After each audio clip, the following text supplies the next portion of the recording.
Perfect. We're live. Chris We Hardy. are live. We're live. All right. So As first, it says on the side of the camera here, you're in the show. Everyone can see and hear. And that means be careful what you say, motherfucker. that's exactly what that means. Does it also say that you can see the comments? No. Oh, where are those? Man, see, like every time people are asking these cool questions and what have you. No, I can't see that on my screen. But it's not full screen either. Okay, because that might be just something that has to be pulled up, and like you're probably on your phone, which I suggested, which probably is minimizing you seeing the comments. Probably.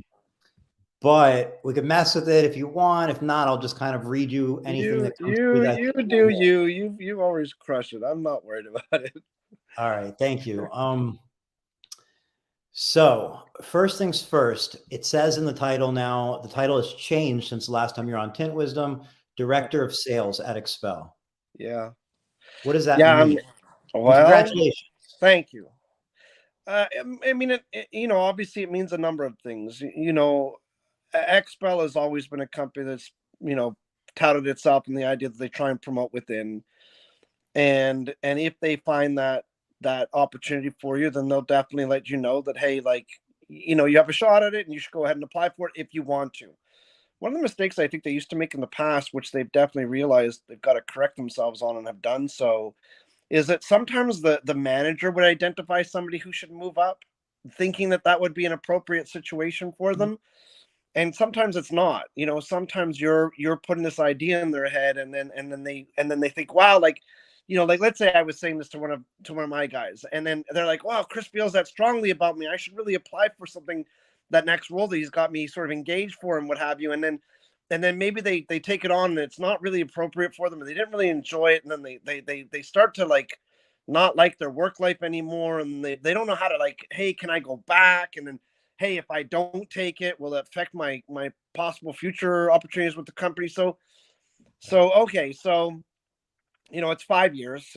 It's literally just over 5 years for me, and I've made it very well known to upper management almost immediately that whenever the time would come that Mike Mail would move up into a higher role, I would love to take on his position, and then continue from there. If Matt Moreau ever decides to move on to another role above senior vice president, I guess other than maybe CEO, but then that would mean that Ryan Pape would be moving out, which is, I'm sure, never going to happen, or hopefully never happens. Again, I want it. I want the chance. So what happened was, Mike moved into this awesome responsibility. It's this job custom tailored for him. I'm sure, mergers and acquisitions are super important to this company, as you know, and are these highline opportunities such as like Penske and things like that. And so Mike's really taken on that responsibility, which we needed somebody focused in it. And then what Matt did, he took over the sales management, if you will, for North America and everywhere else over the past 6 months. And he allowed myself and Eric Cummins, who was formerly of Eastman, and then Zach Burke, who was formerly of Permplate, to show where maybe we would shine on our own. And rather than deciding on that role or position right then and there, he waited out the 6 months, and we naturally found our own niches, if you will. So I'm now the director of sales, but I'm going to focus on North America, to be clear. Eric Cummins is also director of sales, but he is going to focus on international opportunities, and he still does take care of a lot of that highline stuff also. He's, that's a talent of his that I definitely don't have. And then Zach Burke, director of, sorry, I'm going to screw it up, but it's basically like director of dealership operations or something like that. Sales in essence for North America. And then Hugh is sort of like global. So, it's a big promotion, and it's something I was really looking for, and it happened, and I'm obviously excited and happy for it. So thank you. Yeah, congratulations. Thank you. So right before we got started, we were talking about the very successful SEMA showing that you had, and on that kind of subject, you also XPEL announced XDC dates and registration. Yeah. Could you touch on how SEMA went and some of what you're looking forward to with, I think you're still there, yeah? I am. I'm sorry. I just realized this happened to us before. When someone tries to call me during our podcast, it cuts me off. So I apologize. You were talking about SEMA and XDC, and you're Yeah, asking. and SEMA went really well for you. Tell us a little bit about that. And then XDC, what are you looking forward to this year? It's always obviously a big deal. And I imagine this year it is as well. Like a big highlight. Yeah, especially because Eric Devash is going to be one of our presenters inside our roundtable discussion. So we're excited for that. That is a big Let's highlight. talk about Thank you. SEMA first. I mean, let's be clear. SEMA wasn't just successful for XPEL. SEMA was really successful for Eastman and 3M as well. And I'm sure for all of the, and I don't mean to sound disrespectful, but for the smaller operations as well, and some of them, again, great operations. So I don't mean it to sound like disrespectful in any way, shape, or form. But SEMA was amazing. We got in there I got in there before, but on Tuesday was the first day, right? And Tuesday is obviously the slow day usually, and when I saw Tuesday's traffic, I was in shock. I was like, I think this is better than 2019 numbers, which, as far as I know, are the best yet. We were all of us were over in the new hall, which is a lot nicer than the older ones. Not that there's anything wrong with them, but you can definitely tell that there's a nice difference to them.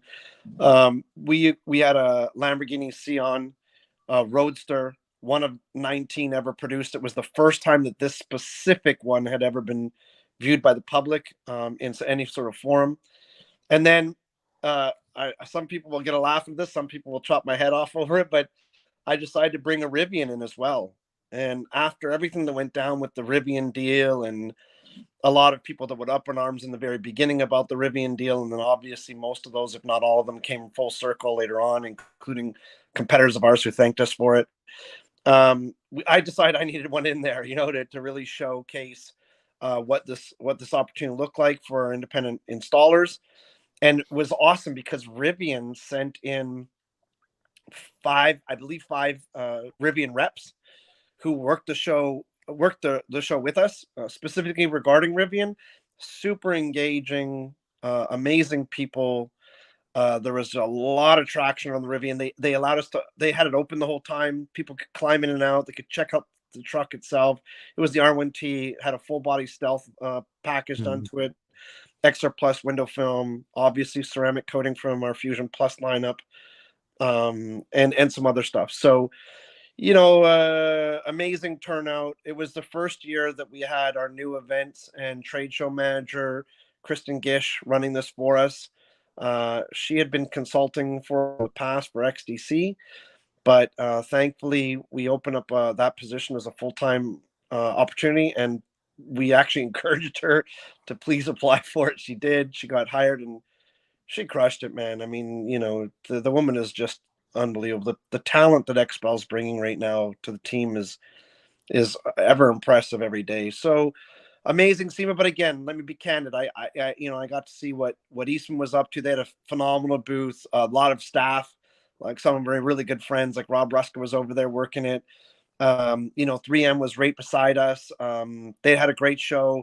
They did really good with their vinyl applications, especially. They had some really cool designing installs getting done live on the floor. It was well done. It was well done. And again, I think that generally speaking, everybody was probably really pleased participating in SEMA. Then, the other cool part was that we had, of course, our customer appreciation event.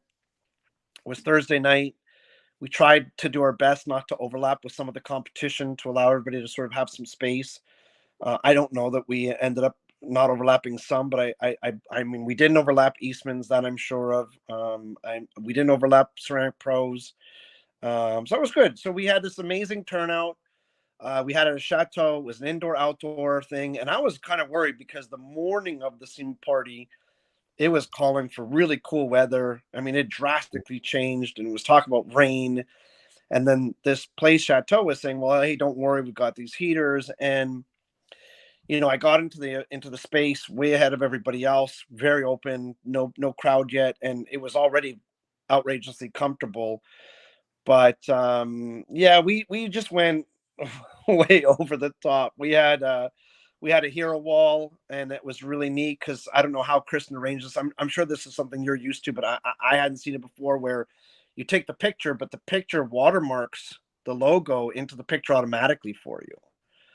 And so just with the photo, you scan the QR code, boom, now you can grab the photos. And then so we had like a standing hero wall for that. And then we had some people who were walking around. We had this insane DJ that we had at our XDC last year, if you remember. This woman from Los Angeles, we brought her out again. She just crushed it. The staff at Paris called, Paris's Hotel Chateau, the place we had the party, was amazing. But what was really funny was that Chris and I were talking, right? And I'm like, look, like this is going to be the first year back to SEMA with full capacity, and I think we got to do something that's really going to leave a lasting impression. And so what we did was we got a hold of Luxottica and Ray-Ban specifically, and we had them do an activation with us where they outfitted every single guest with a pair of Ray-Ban sunglasses. People were so shocked by this that most people, well, I don't know about most, but certainly a lot of people came up to me and said, hey, are they real? Because, they're not cheap, right? And it wasn't like Ray-Ban gave these things away. So it was an It is expensive, Vegas, but that it would was an be. expensive part of the party, but it was amazing. And then the coolest part was that, I had a budget that I had to work off of, right? And Kristen and I were trying to do our best to make sure that we fell within it. And I was talking to Ryan Pape 2 days earlier, and I had not told him about the sunglasses. I was filling him in on some of the details about this, what was going down at SEMA, what I had planned. And don't get me wrong, there was a budget allocation for the sunglasses. He just didn't know specifically what it was. I was trying to catch everybody by surprise, and it worked. And then but here I was on the phone with him. I'm like, look, like, so I budgeted for our guests, but of course we had a lot of staff. And I said, what I didn't budget for, of course, was the staff. They're there to work the event, and I just wanted to be candid with you that they're not getting a pair of sunglasses. However, what, like, I know that I can get Ray-Ban to bring more. How would you feel about that? And he goes, oh, well, I think we need to make that call right now. This is me on the phone with him, right? And he goes, well, I think we need to make that call right now, that decision right now. And I go, okay, what's the decision? And he goes, oh, we need to do it. And I was like, wow, that's so cool. So on the bus ride back from SEMA that day prior to the party, I'd let the staff know, hey, there's a really cool thing happening at SEMA. I'm not telling you what it is, but you guys are going to see it. And by the way, you guys can all partake in it. And that gift is from Matt Moreau and Ryan Pape, because obviously, when we go over budget, they're the ones that've got to approve it. So that's like my little, snippet of how SEMA went. And I'm sure that if we had Manny DPD or, any of the Eastman boys or Mike Beaver or any of those guys, 3M on the call, they would probably be saying the same thing. Then leading into XDC, like you asked, yeah, it's, that's the thing that, it's insane, but our customers, and maybe it's true for others, I don't know. They really look forward to this every single year. And it's amazing how some of them literally are trying to book it the next year while there, right? Even though we don't have that live. And I'm in a lot of, large group chats. I know that you've been in some of them in the past when we've been organized a race or something like that. And these chats are crazy. Like every single day, I've got one chat in particular that's got 57 people in there, like a Mike Burke and Eddie at Detail and Dynamics and Ryan Townsley and blah, blah, blah, blah, blah, blah, blah. The list is endless, automotive elegance, et cetera, et cetera. And every day that chat is live and it's going off. And XDC is in that chat at least once we go. When's the next one? How many? What's the countdown? But yeah, so it's coming up. It's a little different this year. It's not in February. We would have liked to have been in February like usual, but San Antonio is becoming a major destination for conventions. And as you know, we had a management change in the director of marketing. So unfortunately, we didn't lock up. We had a a proposition in front of us, and we didn't lock it up, and he wasn't with us, and nobody, and unfortunately nobody went to go take a look in time, and then they had already given the spot. So it's in April. It's like April. I apologize. I can get the dates if I need to, but it's like April 21st, 23rd, or something of that nature.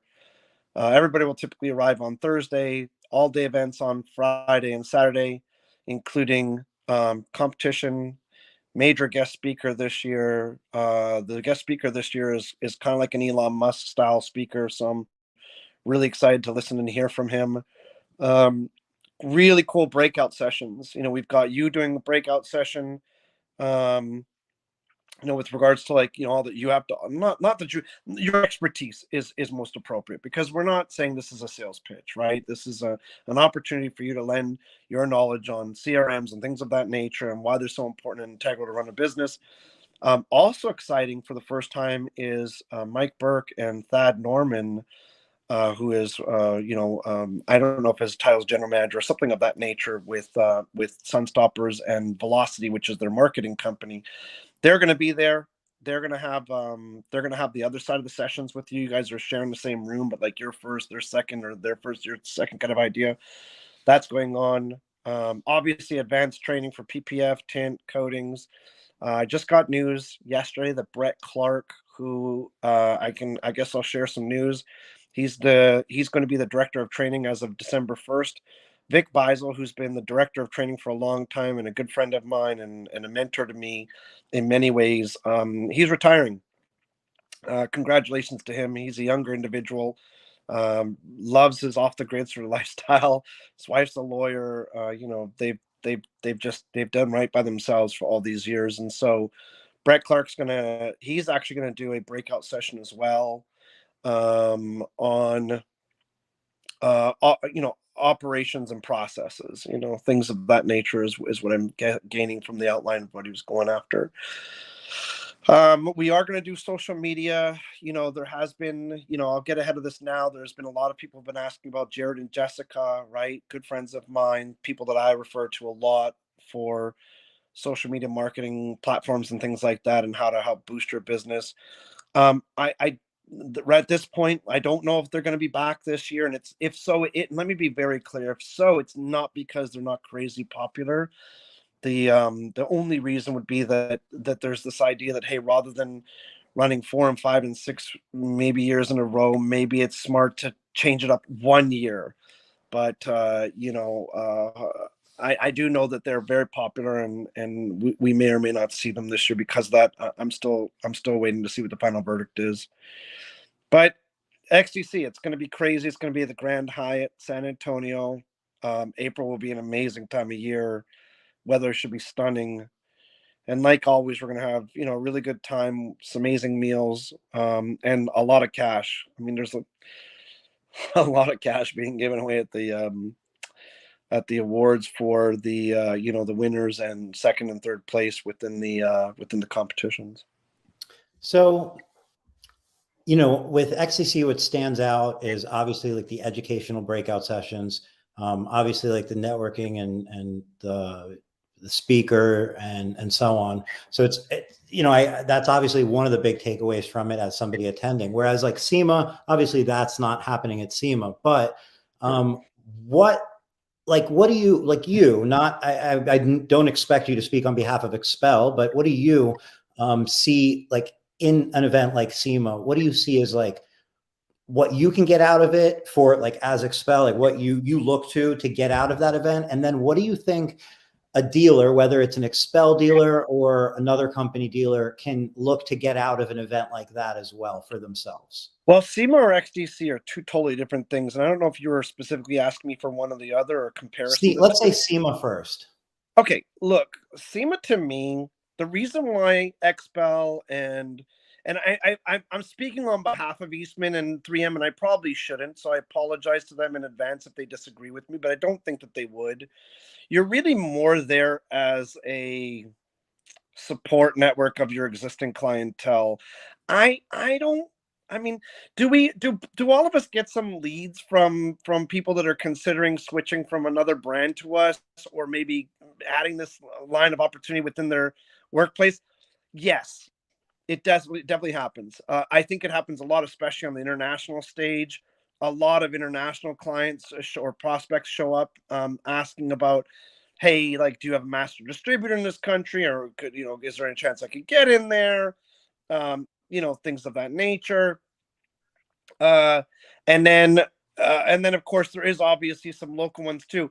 And it's funny because some of the times the local ones are, like in our case, clients that we've shot, sounds rude, that we've declined, not shot down, but declined. And I know that happened to me on a number of occasions here at this last SEMA, right? But I think that if I was like new in business, I think that SEMA would be fantastic to go and shop a bunch of competition and try and get at least a feel for what I can anticipate should I decide to go along with that brand and they decide to go along with me. But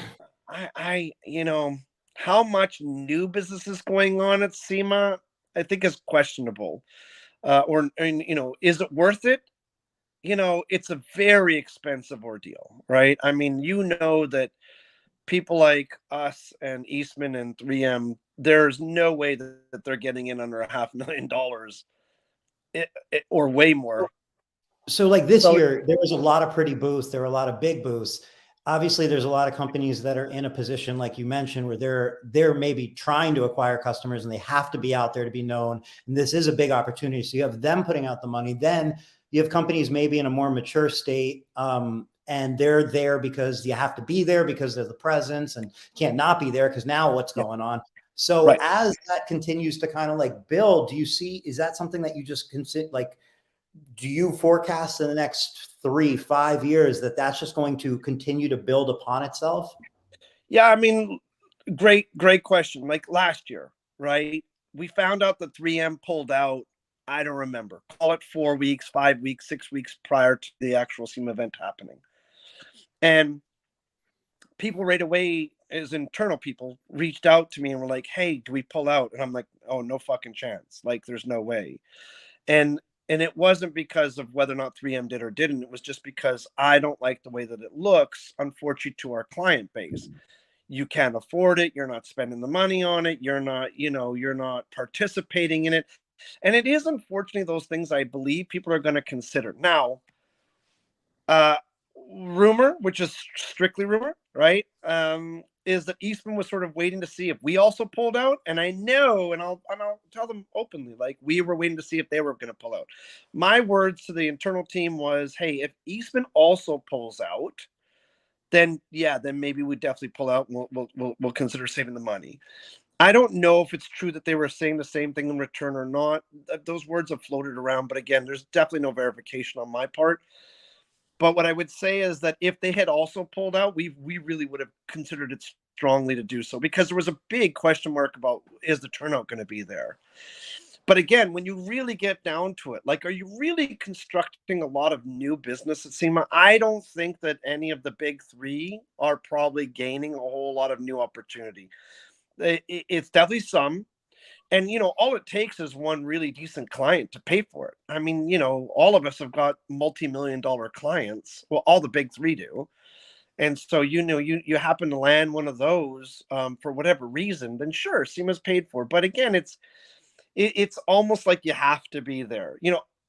But here's the weirdest part. Michelin, right? I don't know, world's largest tire manufacturer, I think. They pulled out. And they pulled out like 3 years ago or 4 years ago or whatever it was. And I don't think they've been back. Are their sales suffering for it? I don't know the answer to that. Only they would. I doubt it. I would suspect that they're not. And I think maybe it's the same thing. Maybe that their client base is so mature already that they're like, where's the real ROI on this? And that's a term that comes up all the time, right? What is the ROI? And I'm like, guys, I don't know how you can always measure ROI, in fairness. I mean, it would be wonderful to suggest that you could and have a really good in-depth analysis about where does this pay off and how does it pay off. But I think that you're BSing yourself when you try and come up with something, unless you're going to do like, hey, buy 3, get 1 free and use this promo code. Right. And you're going to advertise the promo code on a radio show or an Eric Devash podcast. Then if you generate sales out of it, then it worked using that code. But for people like ourselves and 3M and Eastman, like I don't see how we could ever even accomplish that, because we can't force our dealers more appropriately to partake in something of that nature. So I don't know. XDC, on the other hand, yeah, crazy, crazy, crazy valuable. The first time I went, I don't know if I ever said this on a podcast of yours before or not. First time I went to an XDC, I was in shock. I was genuinely in shock. I remember Ryan Pape went up on stage and talked for a little bit and addressed the crowd. And then, if I'm not mistaken, I think Michael Dobbins, when he was sort of running marketing back then, went up next. And I was like, "Ooh, this is interesting," because now I'm going to get to see what they had planned for the year, and maybe piggyback on some of those things and really, dive into them deeper and focus on them. But then I remember a guest speaker, this gentleman, walking on stage as the next speaker. And I remembered him from my days when I worked for Acura/Honda. And he was a sales training individual who did, sales training seminars for Honda Acura Canada. And I was like, whoa, I know this guy. I've heard him before. I've actually heard this same strategy or sales pitch, if you will. And I was like, and he's not cheap. Like, I knew he was expensive. And to understand that XPEL had decided to bring on somebody externally that they thought would resonate with their audience to help them build a better business was amazing. And then there was the breakout sessions. And I remember I was sitting in the breakout session. I was listening to Rick Jeffries from Automotive Elegance, and his partner Joe Gagney was also there. Actually, I think maybe it was the two of them that were addressing everybody, and people were like, "Hey, how do you get into dealerships?" And they were sharing their information with these XPEL people. Let me be clear, they'd have no interest in sharing with another brand, and I'm sure that's true of other brands too, right? But I was like, wow, like the value that people are getting out of this. I mean, okay, yeah, there's the camaraderie, right? There's the partying, there's hey, let's have a drink together, let's exchange phone numbers, let's have a good time and pat each other on the back and tell each other how awesome we are. But the informative side of XDC is crazy. And let's go back to our good friend Mike Burke. Mike Burke went to XDC in 2018, and he was with another brand at the time for his tint and everything. And, he's really happy with them. I think that, they treated him really well. Like, he had no reason not to be happy with them. But he went to dealer conference, and according to his words, was the first time he had been in a room where he didn't feel like he was the big dick in the room. Here he was listening to Rick Jeffries and Ryan Townsley's and, Eddie's and stuff like that. And thinking, wow, like there's actually a bunch of other like-minded individuals in this room, and they're getting a lot out of this, and they're coming to XDC. Like, these guys have multi-million dollar operations, and yet they're coming to XPEL's dealer conference. It's not for the award. Like, they don't care about that piece of glass hanging on their shelf, right? And I don't know if it's, I shouldn't say I don't know if it's true. He told me that, like, he talked to this previous supplier right away and said, hey, if you guys want to understand one of the things you guys are missing, it's the way that XPEL does their dealer conferences. And I think that that's resonated for everybody that's ever been. I've told everybody, if you go once, you'll never want to miss it ever again. You think that it's all about us standing up there for 2 full days talking about ourselves and how awesome we are. It isn't that at all. It's not So that. if somebody's saying, hey, I'm not 100% sure if at the it's kind of the beginning of the year, I suppose, not really, but sort of, not sure if I should spend the money. I have all these employees, we're coming out of the winter and so on. But Chris, tell me, you think I should go? Tell me why. I mean, not me, I know why, but I mean, what would you say? What is that message? It's the best investment you can make yearly in your business, bar none. Bar none. There's nothing that I think can pay off nearly as well as that money spent. I mean, if you want to invest, $20,000 in some marketing campaigns and stuff like that, then I'm saying, hey, that might pay off better. But I'm saying that for the $1,200 that it costs, including your room and your meals and everything other than your flight, call it $2,000, right? Best $2,000 you can spend by a long shot. I don't think that anything even comes close to it. And people will be like, well, I was thinking SEMA or XDC, and I'm like, no, you're not. You need to drop the idea of SEMA right now. You're already an XPEL exclusive operation. What are you going there for? Okay, if you tell me you want to go see the greatest car show on the planet, I'm in. Greatest car show in existence is SEMA. But that's as far as it goes in terms of getting anything out of it that's going to actually concretely build anything in your business. Okay. Well, I appreciate the opportunity to have a presentation there, and I'm very much looking forward to it. Obviously, last year was my first year. It was everything you said, no exaggeration, even down to the point of like, there was never a moment where you were sitting there listening to someone and it felt like for too long. That never existed. It was always like you wanted more. It was like moving on. It was fast paced. There were different things to do. And that's super appreciative to me, like, because anytime you're sitting and it feels like you're sitting for too long and you start to kind of wonder how long it's going to be, that's not a good sign. So that not existing is, let's just get something on the record right now too. For those of you that are coming to XDC and you're going to be bugging Mr. Tim Ham, Felony Film, for some party favors, it's all smoke and mirrors. He doesn't have any. Right. All right. So I had Manny last week on here, and my dear friend of yours.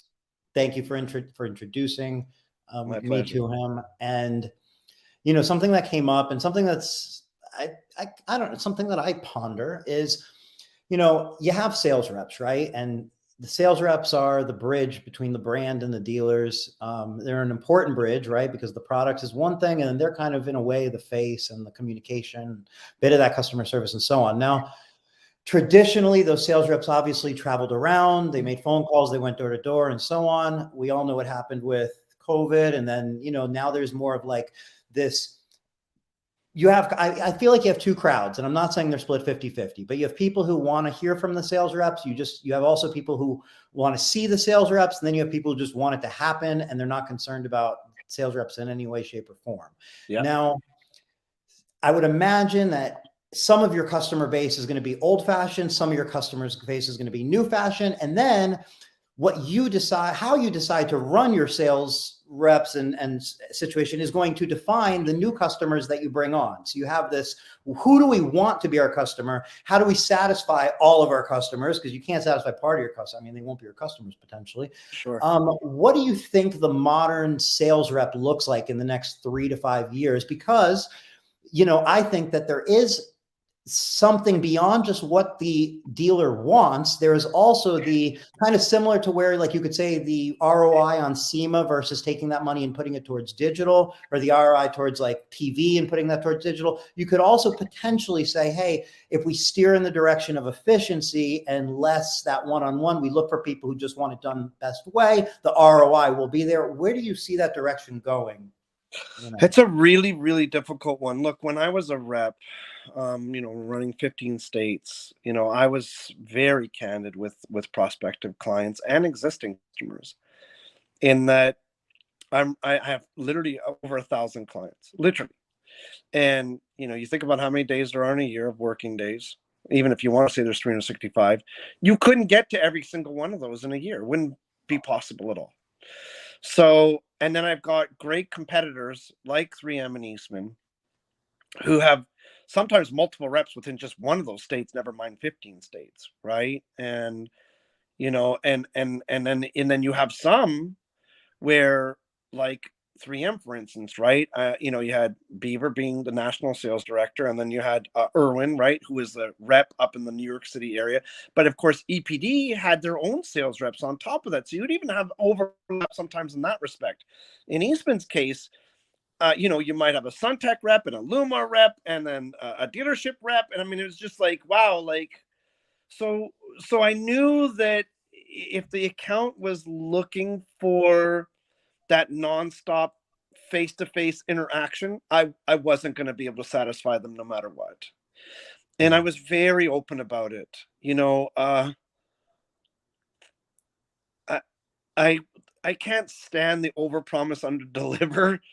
And so I'd just rather be real And it's funny because as real as I was and as often as I stated it, accounts would turn to me and say, yeah, that's fantastic. I actually don't want to see my rep. I don't have time for my rep. When they show up, I'm busy and doing something else and they're distracting me. So great.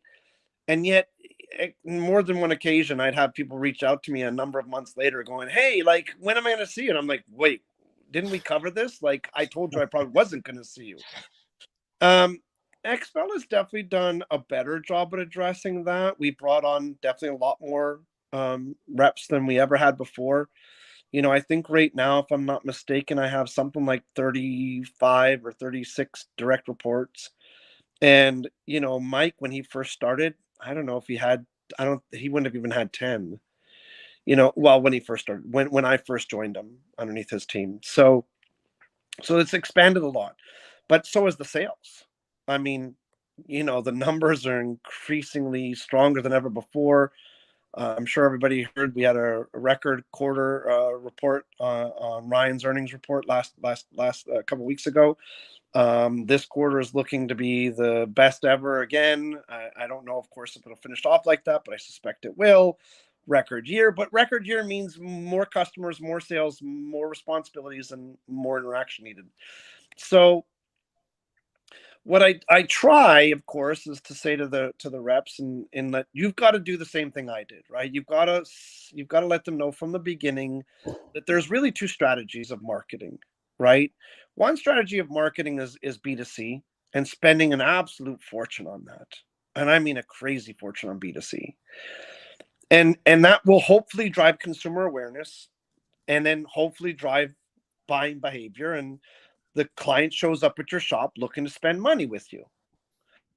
The other strategy of marketing, which is still very effective, is what we would call guerrilla style marketing, right? B2B marketing, where I hire a bunch of reps and load up their cars with a bunch of product and tell them drive around, see every single person you can, ask them what they're currently using, try and convince them that you've got a better product feature benefit story than the brand they're using, show them some demo or some product to use and try, then try and win them over. But what I always said to customers, prospective clients especially, was like, look, like, which of the two do you need? And you've got to be honest with yourself, right? I mean, some of us, myself included, I'm high maintenance. Like, everybody knows I'm a princess. I'm not going to beat around the bush about it. And if I'm going to be candid, like, do I want that like constant one-on-one interaction with my rep? Mean being maybe I would, but unfortunately I'm always so busy that was the reason I didn't. But if it wasn't for the busyness, I'm sure I'd be like, yeah, you need to take me out and pamper me all the time and tell me how awesome I am as a customer for you, and you need to like kiss my butt. And then the other option is, hey, I'm not going to see you, but I'm just going to constantly drive clients to your door. So do you want me showing up as your rep trying to collect money from you and convince you to buy from me? Or would you prefer a customer show up at your door trying to spend money with you? And I know that not Manny and I, but when Manny and I did that podcast together, he talked a lot about what EPD does. I don't know if they do it on everything. I don't want to detract from it just in case they do, but I know specifically on their flat glass division, which of course is what they're really, really, really well known for, if not maybe the best there is in maybe the world. Is they spend effort on that, on driving that opportunity to you. The XPEL does that daily, right? And we do it with really high level stuff like Indy and NASCAR and British GT series. I mean, oh my God, it just doesn't stop right now. And then all the way down to the influencers that are, that are gaining traction and magazines. I mean, whatever, millions and millions and millions of dollars per year on B2C marketing campaigns. And I think we do it better than anybody else in that specifically, although obviously Ceramic Pro, we got to give hats off to them too. They've done an amazing job on their ceramic coating, especially with that kind of messaging. And they did a really good job with it. So what does the salesperson look like? I don't think it changes. I think that the salesperson shouldn't change for the client, and I think the clients have a hard time hearing that. And I'm just being candid. I think that the salesperson needs to present what their company can provide for them, for the Mm. client, and be real about it, and stick to what they said they could do, and not and not lie to them, or not promise something that actually can't be done, or that they don't have the ability or the wherewithal to do it. Like, a lot of people within our company are like myself, a background of being involved in the shop as an owner or operator, things of that nature. And that our experience has been able to translate quite differently, obviously, to end shop user and clients than probably a lot of others would. And I'm not saying that's true for all of us, right? Some of these guys that we have working for us, including some of my best sales reps, have actually have never run an actual PPF or tint or coating shop. But Well, and the combination, I think, is where you really get the beauty, because you don't want all of it of one thing. I think the different perspectives from people who do have that experience and people who don't, that can see it without being as much in the weeds, maybe, as somebody who came from that background, that's sometimes where the magic happens, right?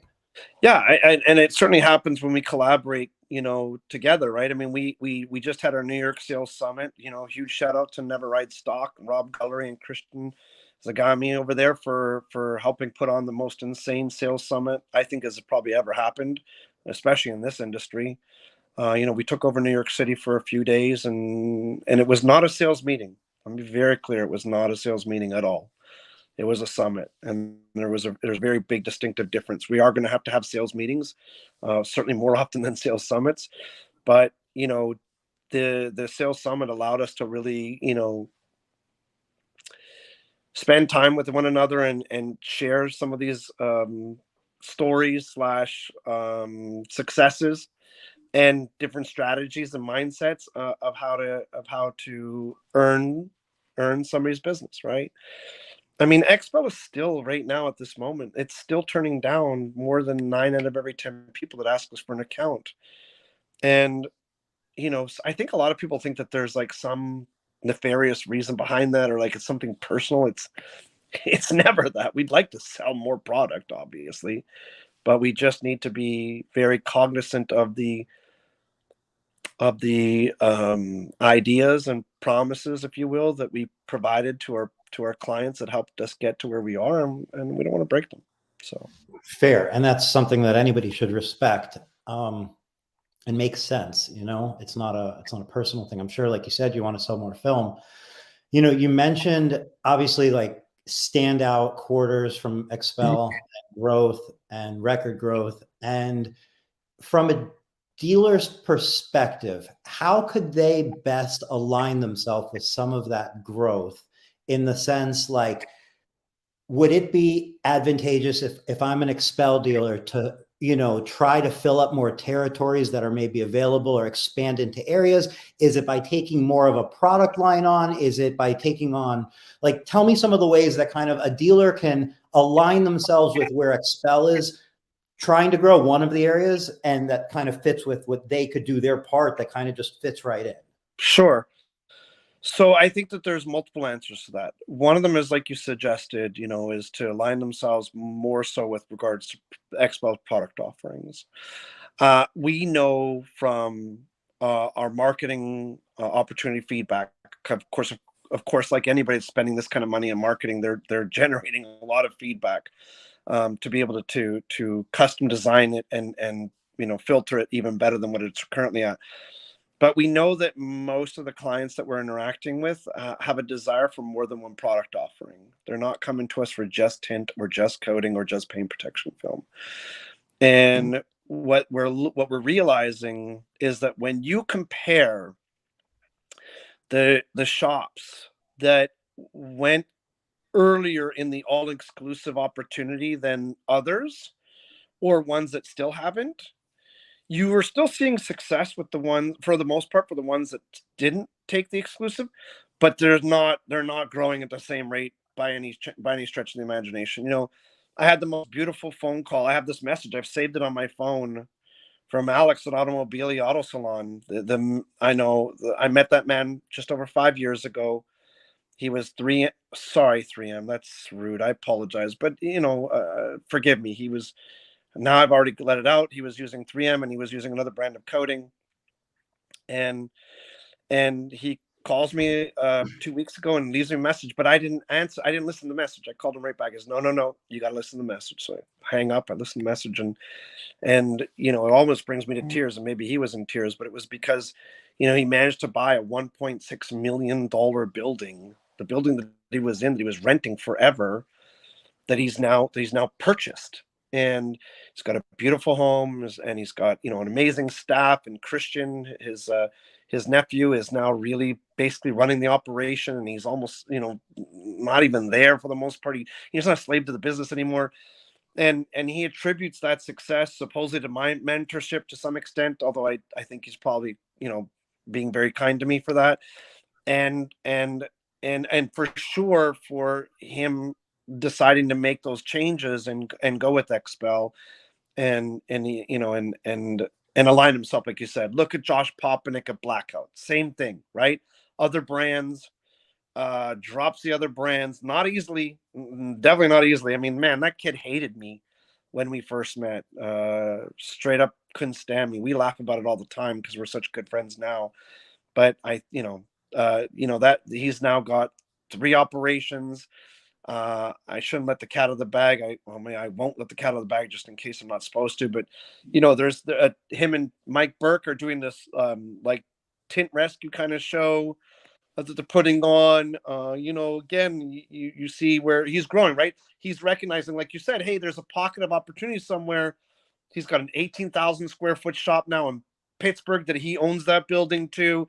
He owns the building that is a second shop that he moved into. I mean, the guy's got it going on. Like, look at Mike Burke. Like, he's got, I don't know, now he's really growing at a really fast pace.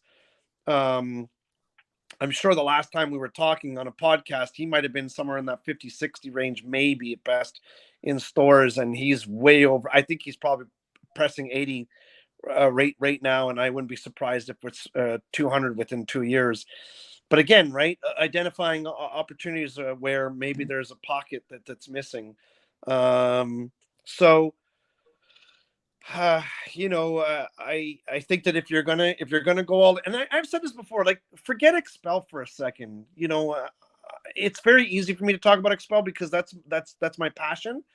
But I'm a big fan of Eastman's. I've always said it. I'm never going to change that. And I'm a huge fan of 3Ms. I'm never going to change that either. And I say to anybody on this on this podcast or anything on any of these podcasts, I think that you're making a mistake by not being single branded. If you're a Suntech or a Lumar shop, you should be nothing but. You should be dropping everything else and going with nothing but that brand. If you're 3M, you should be nothing but 3M. I think that there's such a massive level of distrust when a customer walks into a store and sees you offering multiple brands of tint and multiple brands of paint protection film, and you're sitting there saying, well, so you can choose. And I'm going, but you're supposed to be the expert. This does not make any sense. And then why are you trying to sell me 3M versus Suntech versus Lumar versus XPEL versus whatever? Is it because you have too much inventory? Is it because they got a clearance going on? Is it because there's some kind of kickback from them right now or extra points? No. So single branding, I think, is the smartest thing anybody could do for their operation, regardless of brand that they're with, right? And then, but the other thing, of course, is doing something like All American, right? All American Paint Protection, Brett and Tiffany. Look at what they did. They went from like a 1.5, maybe 1.5 bay shop to arguably the nicest looking shop in the US, certainly in the 6,500 square foot range. The store it literally looks like an Apple store when you walk. I'm not joking. I'm not joking. It literally looks like an Apple store when you walk in.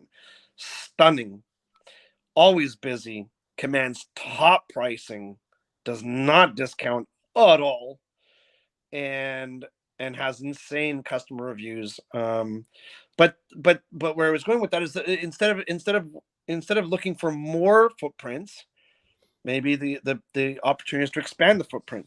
Detailing Dynamics, they just took on a third shop, but the third shop is directly across the street. The second shop is directly behind the first one. So they're actually really all just one, fairly large location. Mhm. So I don't know. There are lots of different answers to that question, but at the end of the day, I think that the first thing you need to make sure of is that you're single branded, and then take it from there and decide with that company, hey, where are some areas of opportunity? Should I be making something large out of what I have now? Or would you like to see me take on more ownership of more opportunities and more operations? I do think that it's just all around in the consumer market, like people, because you have more access to finding what you're looking for, no matter what it is, you potentially, I feel like people have a tendency now to look for more of a specialist, because you're not looking for just somebody who can do it. It's like, well, I can find who specializes in this, because you want the best experience. So I think that, like, I do feel that that aligns with what you're saying of being that one brand.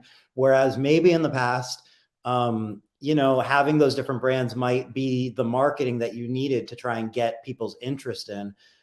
Whereas now, I don't think that's the case. I also think it should lead to a smoother operation, just overall, which I think everybody can benefit from, is simplicity in a business, to just be as efficient as possible and, turn the wheel faster, right? Or more profitable. Yeah, and I mean, like, again, like, there's also other mitigating factors that can come into play, like, for instance, ceramic coatings, right? Well, look, ceramic coatings constantly evolve. There's new products being added to them, subtracted from them. The chemical mix itself is changing. And what we're realizing is that if the pH balance is not neutral, it can have a pretty dramatic effect on the top coat of paint protection film. So, knowing that it's constantly evolving and changing, what you can't do as a brand is say, hey, put whatever you want on top of my film and I'll always warranty it. That's Sure. not possible. I mean, it might as well be like, put battery acid on the film and don't worry, it's covered. No, it's not.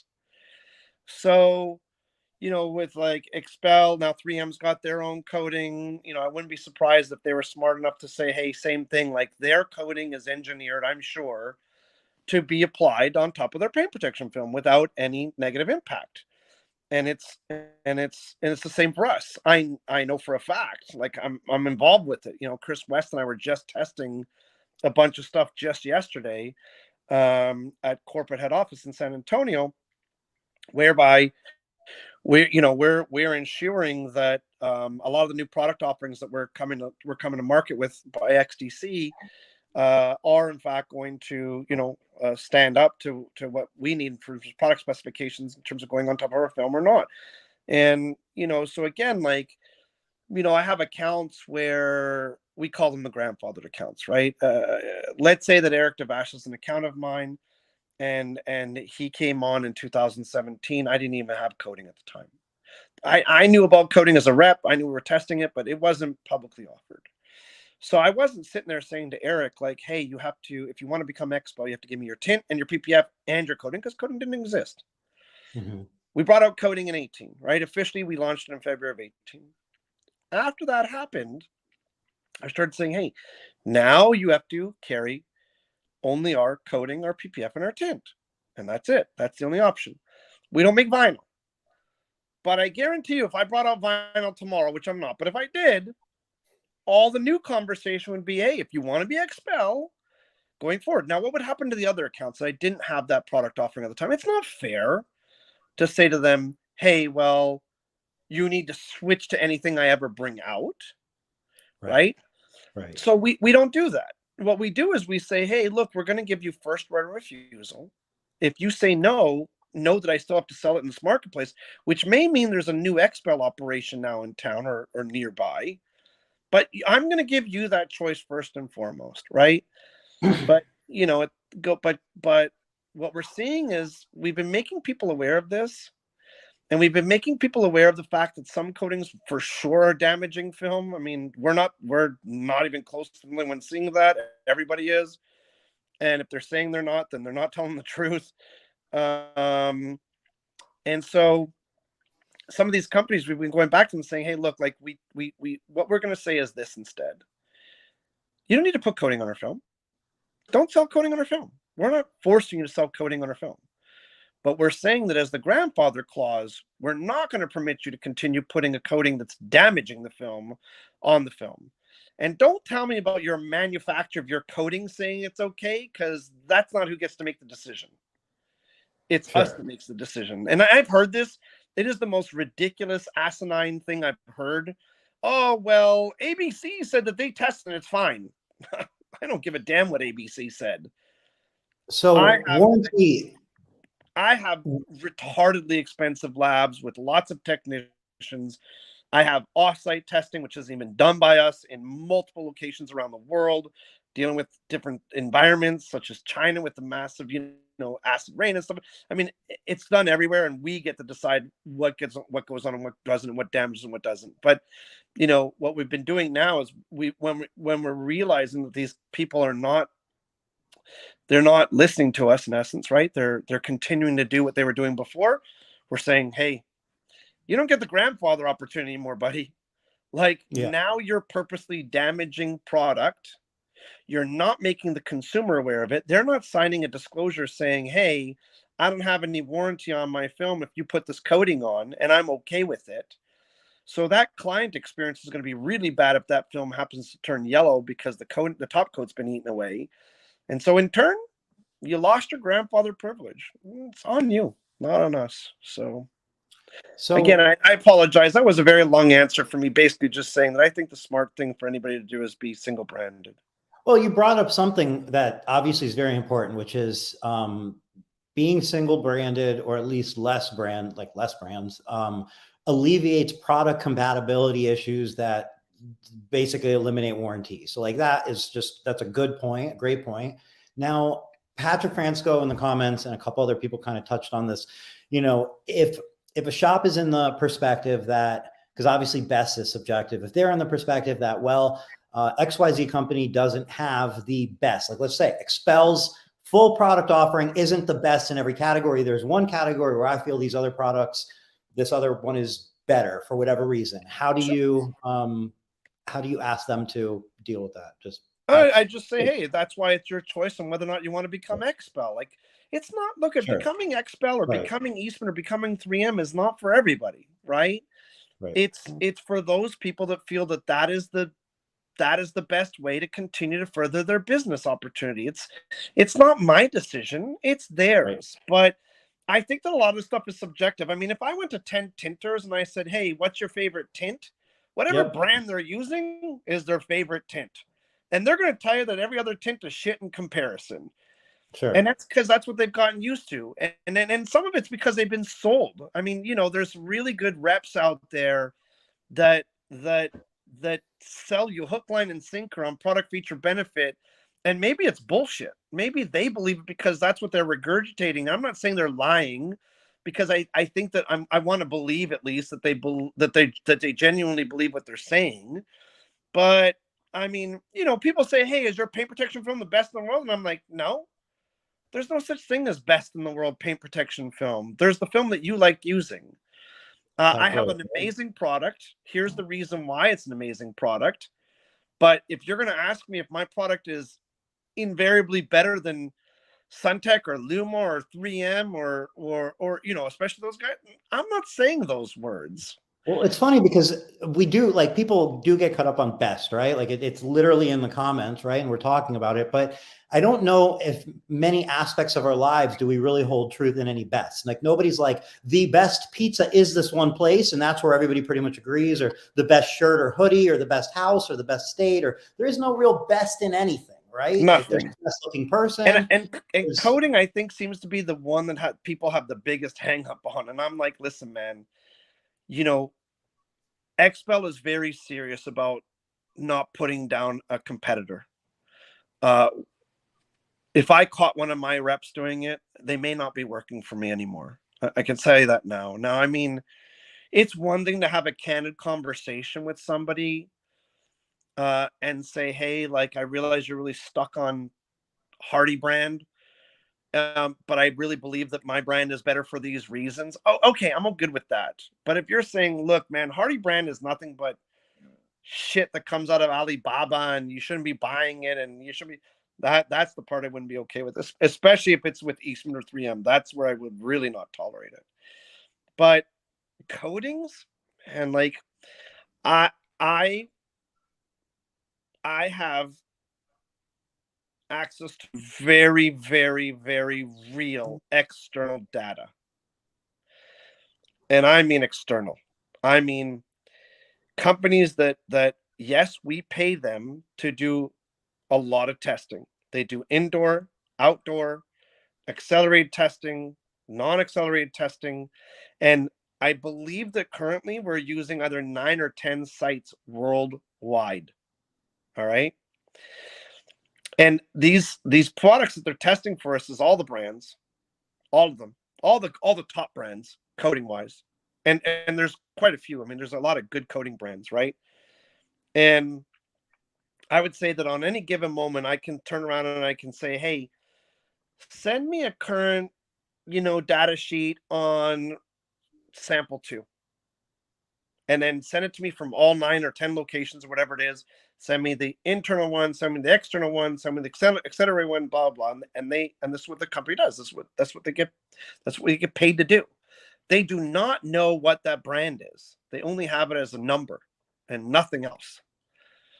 And I have still on my phone. I remember I was in a meeting. Mike Mail was putting the meeting on, and he was doing a PowerPoint presentation. We weren't supposed to take pictures, but I'm a bit of a rebel. So I snapped pictures of this PowerPoint presentation. This is anyways. I don't know if I should be admitting this right now. And I have it, and it's data. It's real data. Contact angle, hydrophobicity. I mean, it's got like everything. Pliable. I don't know, there's a word for it. Refraction. I mean, there was all this shit, right? And I'm looking at all this data, and I'm going to say something, and I won't say the brand because then they really like not be happy with me. There was one brand in particular that I kept hearing for years was just like the shittiest brand of them all, and I was like, oh, well, I've seen the real numbers, and you're full of shit. Like, this coating is actually really good stuff. It's got one of the highest contact angles. It's got one of the highest hydrophobicity initial, and then has done really well in 18 months later testing, and seeing how it holds up. Where I get a laugh, and look, and I want to be clear, it's not like XPEL doesn't look at the stuff as well, but you see these like longer term coatings. And I'm like, no reapplication. Oh, of course we got to do a yearly reapp. Okay. Then is it really that term? If I wanted to, I could say Fusion Plus is infinite lifetime. But what you have to do is once a year, reapply a coating layer of Fusion Plus. Yeah. That coating is genuinely intended, like most coatings, to have a real lifespan of between 4 and 5 years without expectation of reloading, right? I'm not talking about spraying a ceramic boost. I mean, true coating reload. Are there coatings that might have a little thicker capacity and maybe an extra year? Maybe. But are they giving up other stuff to do it? Are they giving up some of the hydrophobicity? Are they giving up some of the elasticity? Yes. You can give and take. And so long answer to your question is the coatings tend to be the one that people get caught up on the most. And I'm like, cool. If your business is 75% paint correction and coating, then, and you feel that, whatever brand is G-Technic or, Fine Lab or one of these awesome brands out there is the brand, stick with it. As a matter of fact, I'll tell you this, don't come to me. I don't even think it's smart for you to move. But if your writing on the wall is that paint protection film and tint is the way that your business is going, and that you see that it's got to continue to migrate that way, and you're stuck on your coating brand, I'm not sure you should be in business. I'm sorry. Okay, well, it's fair. Coatings are definitely oversold. I feel like, at least from my own opinion, like from the past, like if you go back 7, 8 years to the perspective that like you'd have maybe, okay, let's call it 5 years ago, the perspective on ceramic coatings to the reality and where kind of like, as you peel back those layers, like you said, the reapplication, the initial impression that it's going to like help with rock chips and that sort of thing. The idea that you're putting like this hardest coating in the world on your car, but then somehow you have to use the best microfibers to protect it or else it's Right. swirls. Like, I mean, those are like the strangest things, like conundrums. You're like, I just put something that's supposed to protect from like a lighter smashing against my car or rocks hitting my car, but then you're telling me I can't wash. I have to be very careful when I wash it because even the dirtiest rag could like fuck this whole thing up. So like, it is a little weird. I do agree with you there. Look, I mean, there's a lot of people that thought coating was instead of paint protection film. I mean, a lot of 100%, but that's how it was marketed, kind of like at the beginning. It was like, I remember, and I won't say the brand, but that Subaru WRX, that video was amazing. I was like, oh shit, we're going bankrupt. Because this coating is insanely cheaper, and you know, I was genuine. I remember at the time I was involved with my amazing at the time business partner David Glendenning, right? Who's still the main owner, or the sole owner now of Protex Chems in that operation, and he brought the video to me, and I was like, oh fuck, like, we are in trouble, and because this can be done by anybody, it looks like. I mean, and of course, it still need to be done by a professional, but it just looked that way, and it stops everything. There's no scratches, there's no swirl marks, there's no stuff. They panned the rockers on that car after running that dirt road, and showed that there wasn't even a stone chip. So I mean, yeah, that is how it was being sold. Now, of course, it's come full circle, and now I think that at least all the responsible coating companies are saying, look, like, you want to have the best wax job in your life, last for years, and you want to be able to clean the car really easy, that's coating. Anything beyond that is bullshit. Right. Now, I think it's fair to recognize, obviously, like I have no prediction of any intentions in marketing, but speaking outside our industry, like that is a thing sometimes to bring something to market or to really like get the impression across. Like you might overpromise to make the splash and then dial back.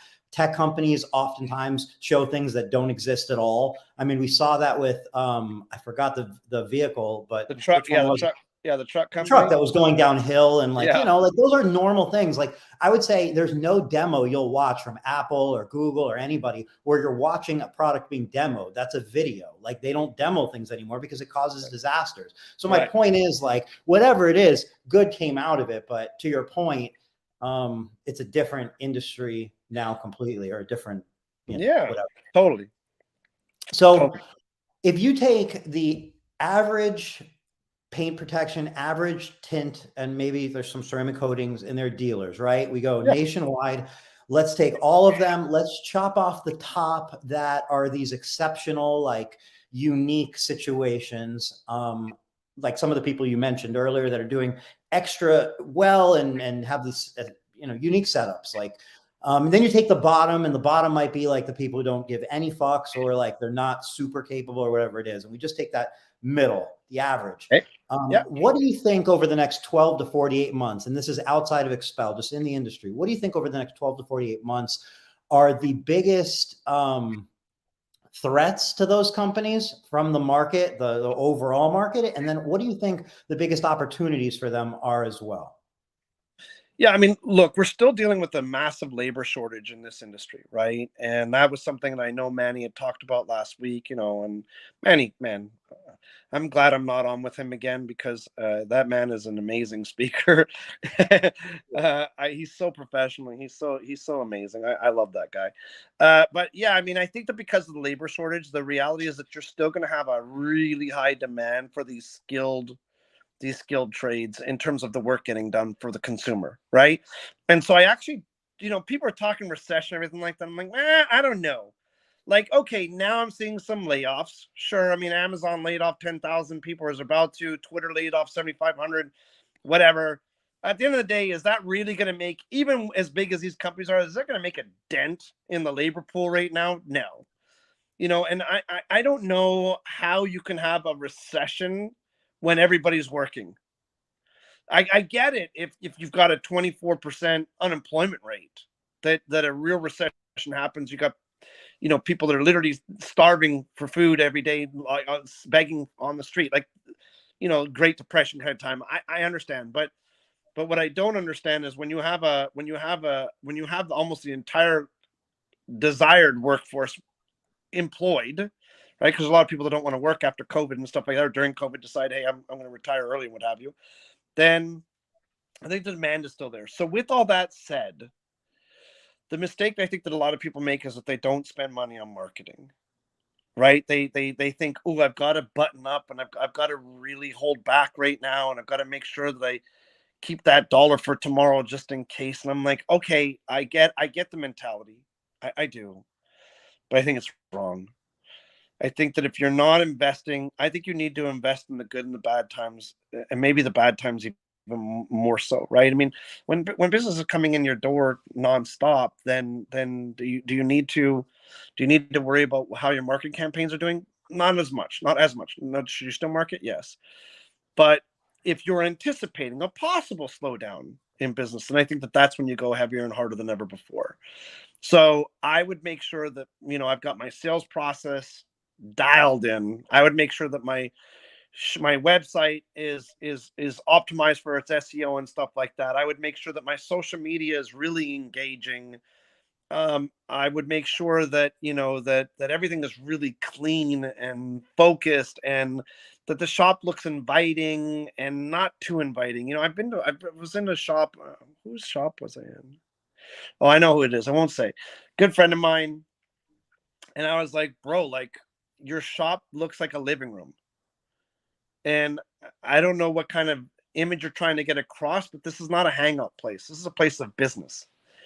And if he's asking me now to maybe come in for a couple of days, and I call it rip the shop apart and put it back together. Of course, I'm oversimplifying things by saying those shop makeover, or whatever it is that you were something saying. like that. But Gosh, I mean, he's got a super successful business, but I think that he could be doing a lot better. Ryan Burrows from Auto Paint Guard, right? Good friend of mine, amazing operator.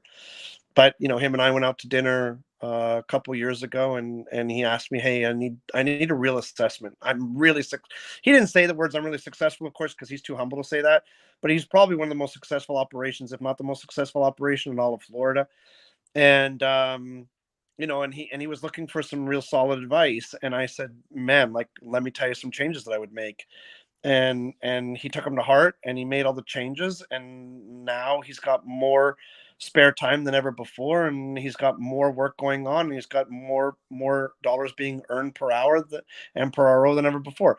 I'm going down to the grand opening of Billy Ellis's new shop, his new Tintology shop. Super excited for this, man. Kid has been on fire, right? And he's another XPEL only operation through and through. And they again, same sort of thing. The guy is investing now. He's not holding back. He's not worried about it. He's going hard. Tim Ham, like, as crazy and as amazing as his operation is, he's bringing on more employees than ever before, and getting ready, I guess, for that wave to never end. And I think that that's the right thing too. Like, I think a lot of it has to do with your mentality, right? If you're expecting the worst, you're going to get the worst, and if you're expecting the best, then that's what's going to happen. I believe that. It is, right? Like, and with motorcycles, I believe it's a thing like with life, is where you look is where you go, right? They always teach you, like, where you look is where you go. And like, that's, you can also become very good at staying, like a squirrel can become very good at staying with the nuts that it has, or can become very good at going out and seeking nuts. And like, I feel like that's the skill. Like, it's, like Manny was mentioning last week, like we were talking about how important it is to be able to adapt, how important it is to be able to observe, learn, adapt. That's the skill, right? And if you can do that, that's going to navigate you through. It's not about conserving, because no level of conserving, I mean, maybe some level of conserving, but it doesn't quite make sense, I guess, because if you're doing so well to conserve that much, why would you be so worried? It's usually when you're not in a great position, you're questioning, do I conserve or do I get better? And I think get better is the one that has to happen, because, right? It's the only, you can't save your way into like success, in my opinion. I mean, you can, but you have to be very successful to be able to save yourself. Yeah, I mean, and right, and that's much more on a personal level at that point. It's Right. not about what are you investing in the company, right? I don't know that there's many people that are investing within their companies. Like, let's say a Warren Buffett, right? I mean, here's arguably one of the most successful men that's ever walked this planet in his business philosophy, and he's super conservative on what he spends on himself. But does he invest heavily in infrastructure and staffing and software and technology and AI and all that in his businesses in order to make them more successful than ever before? Absolutely, he does. So I think one of the biggest mistakes people make, and I'm curious for your thought on this, but I think fundamentally on this subject where people go really wrong is they use the business bank account as well. I can spend out of the business bank account because it's going to be a write-off, right? So now you're spending out of that business bank account. So you're starting to lose track of what is your pay and what is company money per se. And Right. you then don't have a grasp on what you should be allocating to marketing or software or anything. You don't have that grasp because all you know are bills are coming in, bills are going out. I'm living my life. It doesn't seem like I have any extra money. So how could I possibly, do these things? Whereas if you see the numbers, you'll see where the problem is, and then you can immediately attack and fix it and go. Yeah. And I was part of that myself. I mean, Dave and I, we really did originally treat the business account as if it was the only account, and it was kind of interesting. Like you said, I think it was Dave that was more reflective on this, and he was like, hey, we pay ourselves a handsome salary. We need to recognize that our own personal income is what we should be utilizing for our day-to-day personal benefit, and then yet the business should be quite segmented, and we should have a budget for this, and we should have a budget for that. And he really liked seeing those sort of things in writing, and that was something that I wasn't obviously as concerned about, I think is the right word. And yet he was for sure, he was more correct for sure than I was on that idea. So when you have a plan in place, including a budgetary restrictions and stuff like that, or allocation maybe is a better way of saying it instead of restriction, then I do agree with you that you're going to be able to excel at those at all of those individual things in a much healthier fashion, I guess is where I'm going with this. When you blend the money, and you're like, oh, okay, well, I'll take care of that next week, or I'll do that budget. I'll spend that money on Google AdWords or Facebook, boosted posts and things of that nature, or Instagram, or what have you. Like, it was almost like it never came. And because the money got allocated for something else instead that came up. And yeah. Well, that's why a lot of operations do best by having some kind of controller that can show them this, that can do this for them. And keep in mind, Eric, as you and I both know, most of the shop owners that are out there to this day, they were not people that got out of university and looked at this as a business opportunity. They were installers themselves, working for somebody else, and decided at some point in time that they were wanting to work for themselves, right? For whatever reason. Usually it's because they thought the other person was making too much money on their back. And they got into this. And so does that mean that they know how to run a business? No, for sure not. Now, obviously, the ones that are around and certainly have been around for a while, they learned it. And some of them were great, really successful at it. But I don't know, what is it, 95% or more? I don't know if it's 99%. I don't know what the number is, but it's very high for installer became owner, Yeah. and therefore they've got to recognize from the beginning, maybe you're a great installer, but does that mean you're a good salesperson? I don't know. Does it mean you're a good manager of others? Can you train? I don't know any of these things. And hopefully you don't think that you can just because you're good at that one thing. Look, I might be an incredible jujitsu practitioner, but does that mean that I'm also going to be amazing at soccer or Right. basketball? Right. I I'm think not. people umbrella business person sometimes and they'll go, well, I'm really good at this part of business. So I'm a good business person, meaning I can tackle all business Right. aspects with the same intensity and accuracy. Yeah, I mean, look, I referred to somebody earlier in our organization, this gentleman named Eric Cummins. He used to work for Eastman. I've gotten to know him quite well. As a matter of fact, congratulations to him. He just had a baby boy. Super excited for him. Happened a couple of days Congratulations. ago. Yeah, and I've been in quite a few roundtable discussions with him, and I'm super passionate, as you know, and I'm fairly convincing, especially when it comes to like sales process and strategies. And then I have an opportunity to listen to him and hear him, and it's a very different perspective than mine.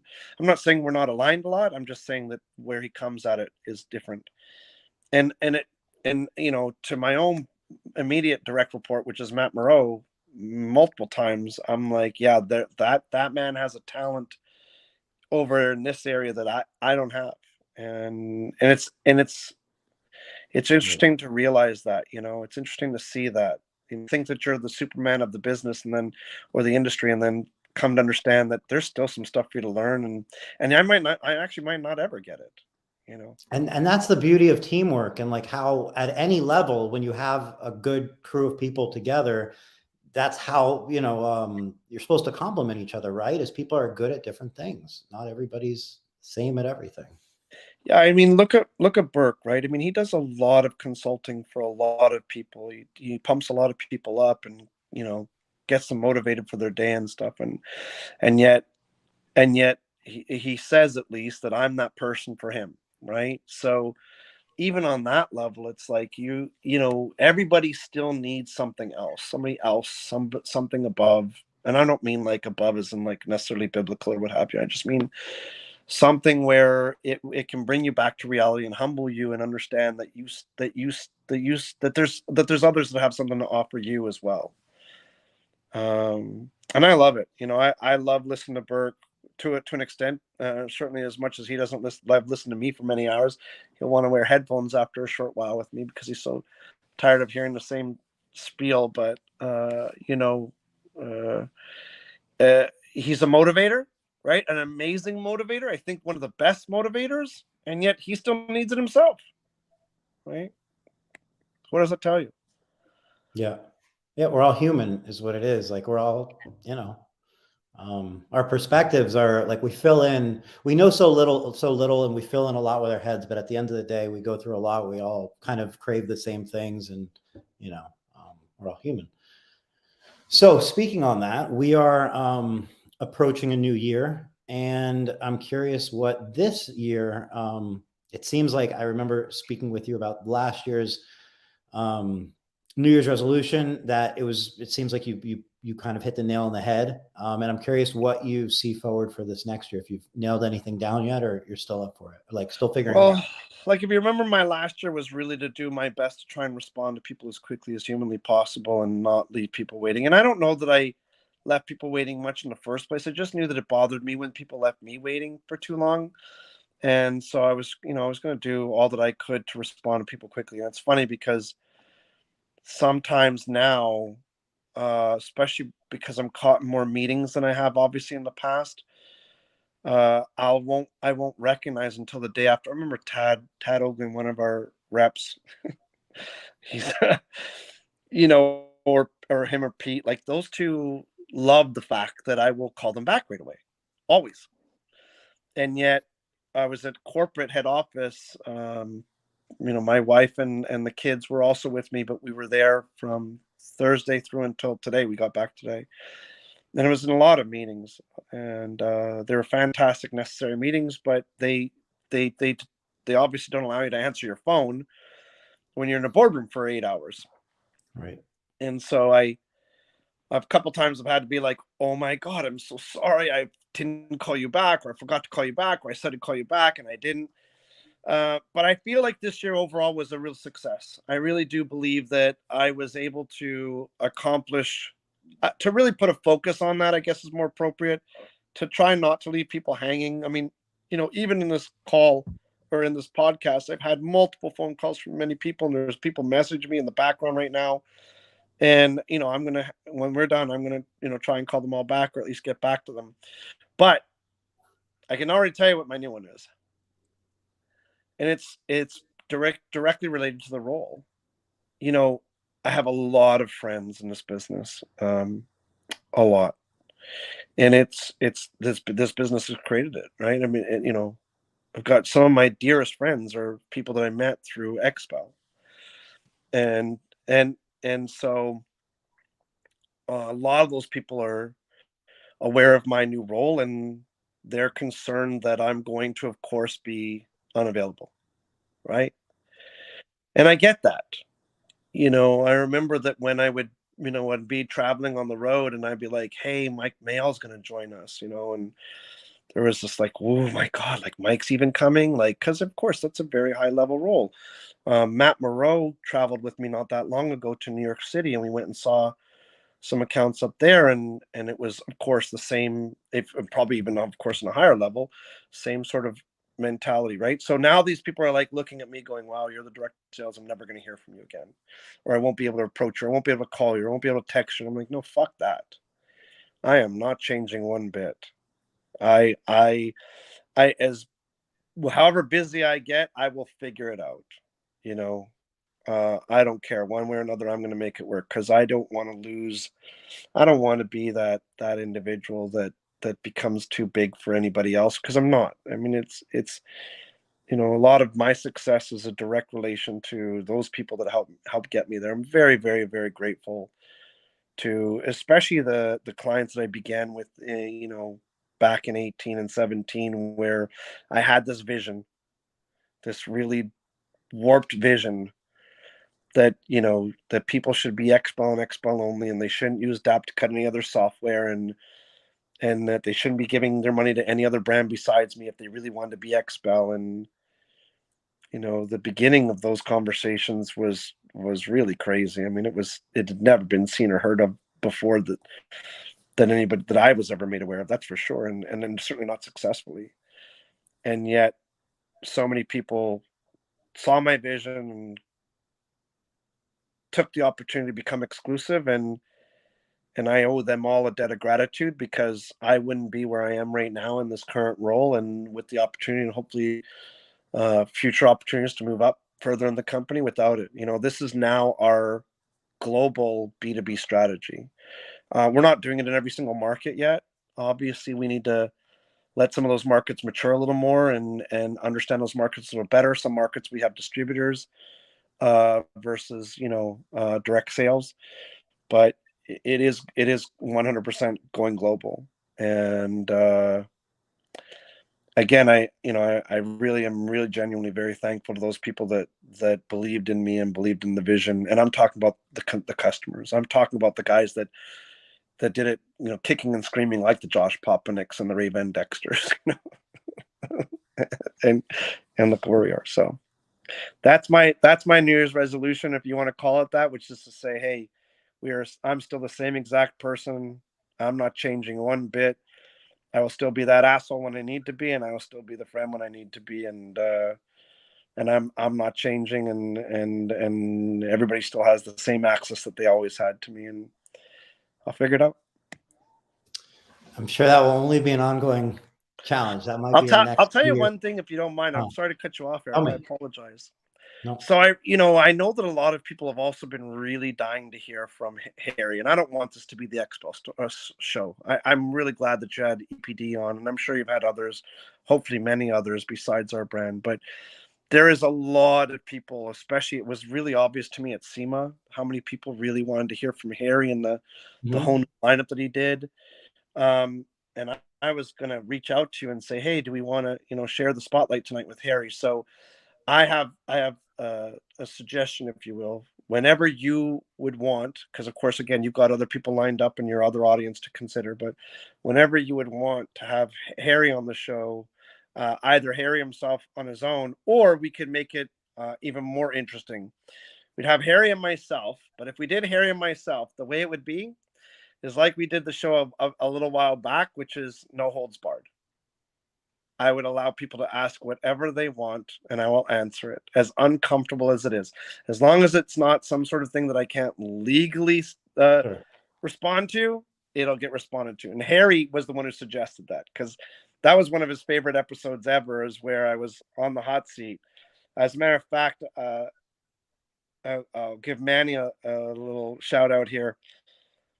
After that show was done, because we covered a lot of really interesting topics and aggressive topics. Manny said to me, there's probably nobody that could have actually gotten away with it besides you, in terms of how that show got carried out. So I feel I like think that maybe that's a great idea. And there was a couple mentions of Flat Glass, and then after you mentioned Harry, Harry as well. And I know Harry has always been as transparent as you are, so I think that would be a fun, definitely something we'll line up. you let us know whenever you want, and outside of that, I commend you again, as always. I love the podcast. I love everything you're doing for the business.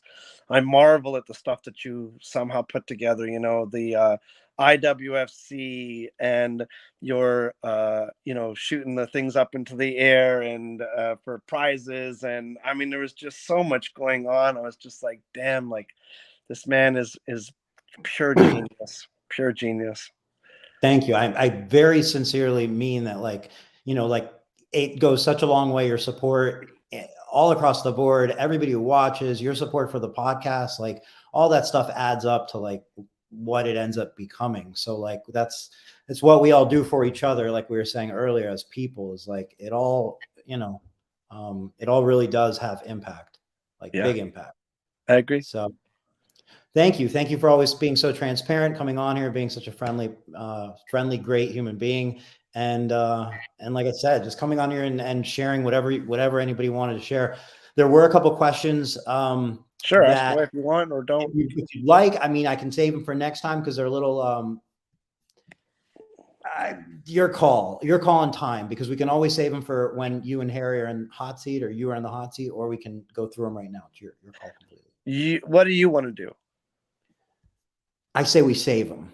That's what They're I was that, thinking. they're Like, that good? go through here. There's some like, Okay. that really stand out as like, like specific questions they would like you to answer. So I feel like those are perfect to have lined up in addition to anything else comes in. And we'll start off the next show specifically with all the questions that were asked in the comments today. Okay, I'm in. You let me know. I don't mind being in the hot seat, and it is what it is. The transparency. It's like you said, if it's allowed by law, then just, being well, transparent. I look right? at I want to give props to Eastman for a second, if you don't mind, before we finish this.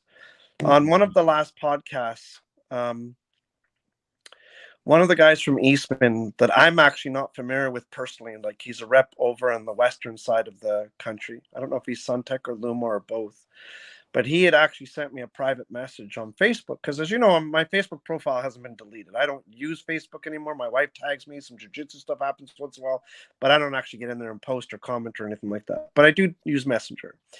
And he reached out and he just said, man, like, just want to thank you so very much for the candidness that you're sharing with everybody regarding our industry. And I think it's amazing. And I was like, wow, like, thank you so very much. It's really cool. Like, we haven't even met each other, but if Eastman would ever be interested in joining the podcast, I know that Eric would, of course, number one, love you on your own, but number two, if you guys want to do it with me as an XPEL, Eastman, and 3M through EPD, Manny's in for sure also. So, like, I think that since we're the three dominant players, we wouldn't be, of course, hey, I'm better than him over here, and like that, I know wouldn't happen. It would just be like, how can we collectively answer the community? And they're actually looking at seeing if they can participate. And again, like, let's be mindful of the fact that they're a much larger company. They've got a lot of other stuff besides just their film portfolio, and they do have a much larger legal section than we do. I don't even know, we probably got like 4 or 5 lawyers and that are on staff, versus them, they probably got 100. So it's a shame if they can't come, but in reality, it's not because they don't want to, right? They might just have that restriction. But I would love to see them to join us on a podcast at some point as well. So anyways, I don't know why I felt I need to get that in there at the end, but I like it. I think that will help hopefully line up some great podcasts. So thank you for including it in there. I plan to keep doing these on a regular basis again. So yeah, that would Well, be you great. better never stop, because there's just too many people that really enjoy this, including myself, very much so. I think that what you're giving back to the community is amazing. Thank you so much. I really beyond appreciate that. And I will not stop because of that type of support, frankly. Good. So, Well, all then with right. that, let's call it an evening, and I'll start returning some of these phone calls. Sounds sounds good. Thank you so much, Chris. As always, I look forward to the next one. And thanks, obviously, for everybody who watched and participated. Sounds good. All right. Have a great night, everyone. You too. Bye-bye.